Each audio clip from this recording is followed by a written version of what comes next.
Number 1 channel के number 1 show कच्चा चिट्ठा के गोवा एडिशन के साथ हाजिर हूं मैं सबीना तामंग देशमुख।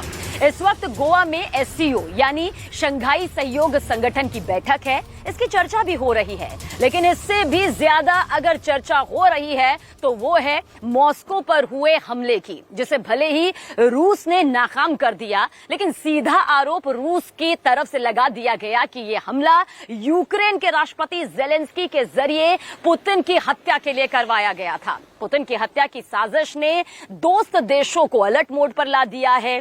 लेकिन क्या वाकई जेलेंस्की व्लादिमीर पुतिन की हत्या को अंजाम देने के लिए ड्रोन हमले का इस्तेमाल कर सकते हैं? क्या ऐसा हो सकता है कि यूक्रेन से कोई ड्रोन उड़े और मॉस्को में धमाका कर दे?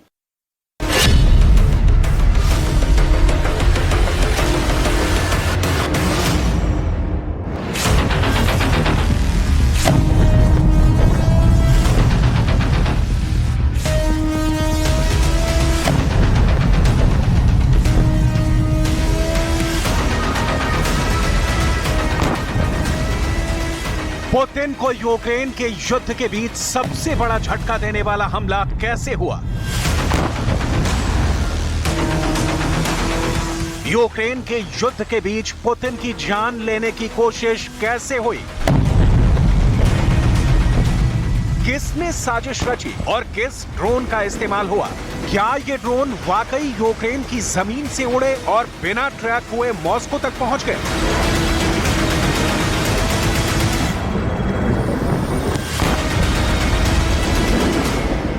या फिर रूस के अंदर मौजूद जेलेंस्की के छापामार लड़ाकों ने मॉस्को के करीब से इस ड्रोन को आसमान में पहुंचाया? जो भी हो, इस धमाके ने जर्मनी की राजधानी बर्लिन से लेकर लंदन और फ्रांस की राजधानी पेरिस से लेकर वॉशिंगटन डीसी तक दहशत फैला दी है। दुनिया की बड़ी बड़ी कैपिटल सिटी ड्रोन से डर गई है, क्योंकि मॉस्को में हुए हमले ने अब पुतिन के जवाबी अटैक को दावत दे दी है। पुतिन पूछ रहे हैं कि जेलेंस्की को हमले के लिए ड्रोन किसने दिया, किसने फंड दिया, किसने तकनीक बताई और किसने प्लान बनाकर हमले को अंजाम दिया। इस बात को समझने के लिए एक बार फिर ड्रोन का अटैक देखिए, जो क्रेमलिन के गुंबद के पास धमाके से हुआ। तब मॉस्को में रात के 2:30 बजे थे। सब कुछ शांत था कि अचानक एक ड्रोन क्रेमलिन के ऊपर मंडराता है और फिर उसके गुंबद के पास होता है एक बड़ा धमाका।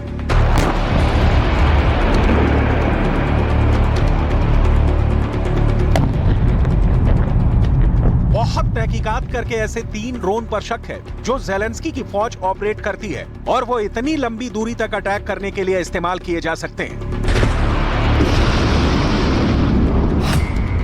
इस हमले में जेलेंस्की के जिन 3 ड्रोन का नाम सामने आ रहा है, उसमें पहला है UJ-22। ये बहुत खास ड्रोन है।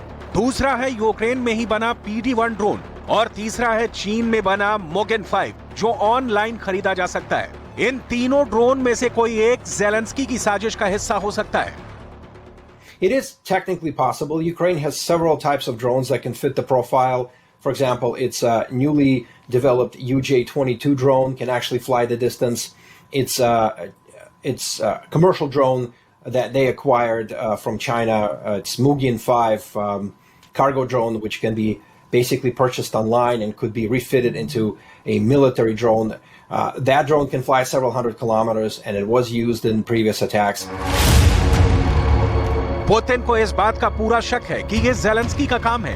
अब इसी लाइन पर रूस बदला भी लेना चाहता है। जेलेंस्की के तीनों ड्रोन के बारे में बहुत सी बारीक बातें हमें पता चली हैं, इनकी खासियत और इनकी कमियां। क्या ये ड्रोन वाकई मॉस्को ही नहीं, पूरे रूस के सबसे सुरक्षित इलाके में घुसपैठ कर सकते हैं? और फिर क्या ऐसा धमाका अंजाम दिया जा सकता है?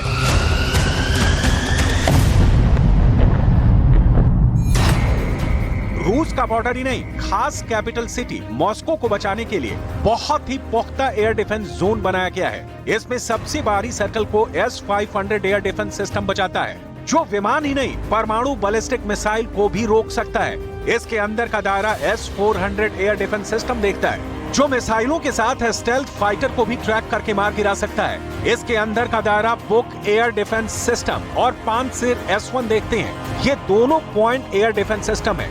इनमें पांसिर को तो क्रेमलिन के आसपास की इमारतों की छत पर भी लगाया गया है ताकि ये उन टारगेट्स को खत्म कर सके जो किसी वजह से S-500 और S-400 जैसे एयर डिफेंस सिस्टम से बचकर क्रेमलिन तक पहुंच जाते हैं, जैसा कि मॉस्को में आधी रात को हुआ और एक ड्रोन क्रेमलिन के गुंबद के करीब तक पहुंच गया। It's interesting that the Ukrainians have probably been trying to do this for many months at this point, to strike out at a critical strategic target, not from a military standpoint. This isn't going to win the war, but from a messaging standpoint that Russia can't just go on attacking Ukrainian cities and not suffer some sort of blowback or some sort of consequence. रूस का बहुत साफ कहना है कि ये Putin की हत्या की कोशिश थी जिसे नाकाम कर दिया गया और इसके पीछे सिर्फ और सिर्फ यूक्रेन है। यूक्रेन की लीडरशिप यानी वोलोदिमीर ज़ेलेंस्की है। ऐसे में सवाल है कि क्या ज़ेलेंस्की के पास ऐसे हमले की ताकत है? तो जवाब है बिल्कुल। ज़ेलेंस्की के पास ऐसा करने वाले हथियार हैं। ज़ेलेंस्की के पास ऐसे ड्रोन हैं जो यूक्रेन से उड़कर मॉस्को तक पहुंच सकते हैं। यूक्रेन के बॉर्डर से मॉस्को की दूरी करीब 500 से 600 किलोमीटर है। ये ऐसा दायरा है जिसको पुतिन का S-500 air defence system cover करता है। मॉस्को में तैनात S-500 सिस्टम की रेंज 600 किलोमीटर है, लेकिन ज़ेलेंस्की ने जो ड्रोन इस्तेमाल किया, अगर उसने यूक्रेन से उड़ान भरी और वो इस दूरी को बिना रूस के रडार में आए तय कर गया, इससे पुतिन के रडार सिस्टम पर भी सवाल उठता है। If it was in fact a Ukrainian drone that was able to penetrate all the way into the Kremlin, speaks volumes about the strengths and the gaps and the problems within the air defense and electronic warfare defenses if in fact they fail to stop this drone.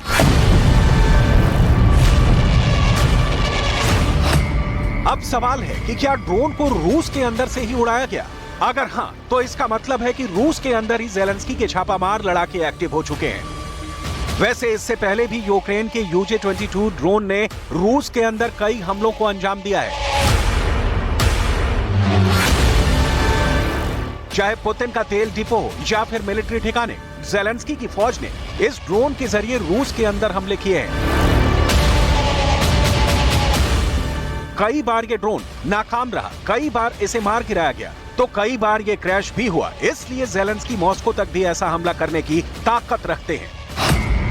इसमें सबसे खतरनाक UJ-22 ही माना जा रहा है। ये Ukraine में बनाया गया ड्रोन है जिसकी रेंज 800 किलोमीटर तक है। ये विस्फोटक लेकर उड़ सकता है और एक कामिकाज़े ड्रोन यानी आत्मघाती ड्रोन की तरह इस्तेमाल किया जा सकता है। इस ड्रोन की रफ्तार 160 किलोमीटर प्रति घंटा है। यानी अगर ये ड्रोन इस्तेमाल हुआ तो यूक्रेन के बॉर्डर से लेकर मॉस्को तक का सफर इसने 4 घंटे की उड़ान में तय कर लिया।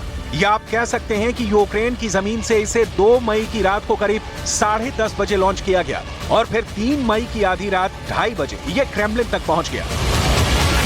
और फिर क्रेमलिन के गुंबद के पास हुए धमाके पूरी दुनिया में दहशत फैला दी।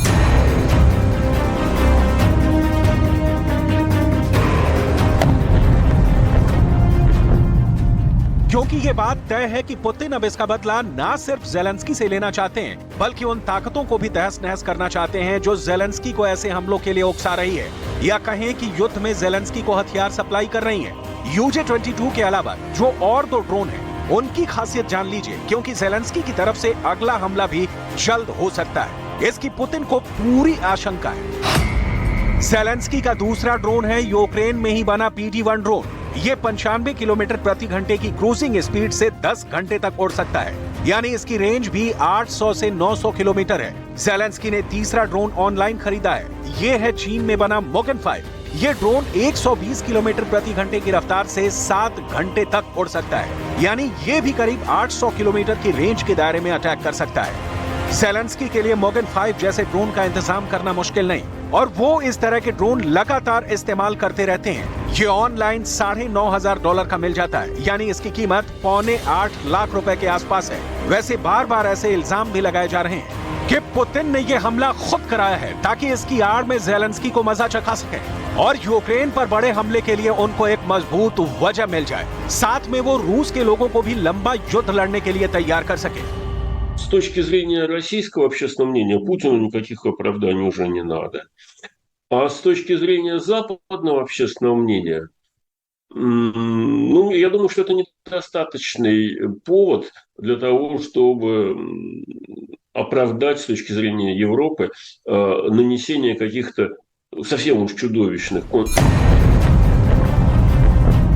फिलहाल पुतिन के सबसे बड़े ठिकाने पर हुए हमले का बदला लिया जाएगा, इस बात में कोई शक नहीं है। पुतिन और उसके नीचे आने वाली लीडरशिप ने इसका इशारा कर दिया है। सवाल है, अगला बड़ा हमला किस पर होगा? क्या ज़ेलेंस्की पुतिन का अगला टारगेट बनने वाले हैं? अगर ऐसा हुआ तो ये यूक्रेन के युद्ध को खत्म नहीं करेगा, बल्कि इस जंग में कई और बड़ी ताकत सीधे शामिल हो जाएंगी, क्योंकि उनको साफ साफ नजर आ रहा है कि यूक्रेन के बाद अब उनका नंबर है। और अब पुतिन के पास इस युद्ध के दायरे को बढ़ाने के बाद नए टारगेट तलाश करने की भी पूरी वजह है। ऐसे में क्या पुतिन ये मौका छोड़ देंगे?